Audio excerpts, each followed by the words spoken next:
Defense Secretary. He is a senior fellow and military expert at Defense Priorities and host of Daniel Davis Deep Dive. Good morning. Good to have you with us. As we just heard in Peter's piece, Pete Hegseth made some headlines for recent comments about the military when it comes to diversity, when it comes to women in combat. How is the defense community viewing this choice for this crucial senior role, especially since he has no real administrative experience and now he would be in charge of the entire military?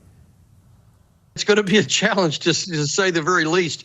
This choice makes sense on one level, and it's a bit of a head scratcher on another, even from the perspective of the Republican side. There's probably nobody more loyal to Trump and his vision, his America First vision, than Pete Hegseth. Of course, he's got a lot of combat experience of his own. He was in the military, so he understands how all of those things affect at the tip of the spear. But this is, in my view, the Secretary of Defense is the most challenging position on the entire cabinet because of the huge array of things that he has to do. He's got to set national security strategy.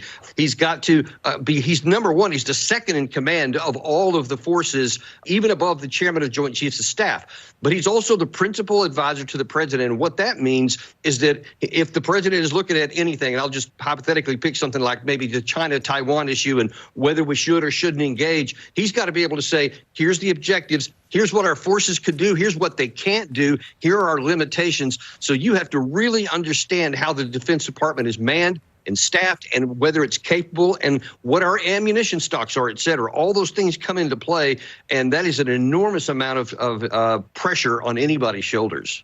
Explain to us the background that defense secretaries typically come from, and then also tell us about the ultimate role this person plays.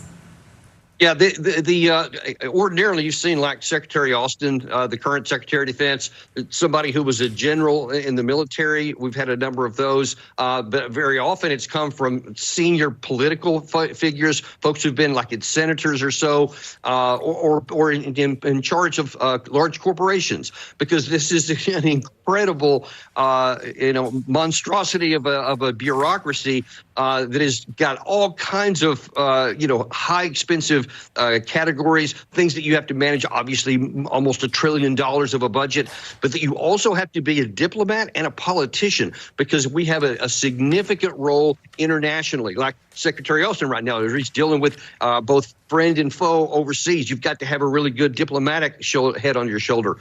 Internally, you've got to be a good politician, because there's a lot.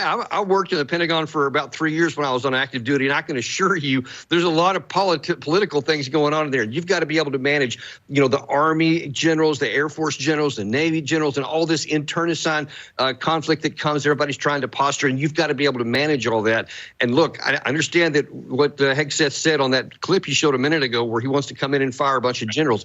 You can't make enemies on day one, so he's going to need a lot of help. All right, Lieutenant Colonel Danny Davis, appreciate your perspective and your experience. Thanks for joining us this morning. Thank you.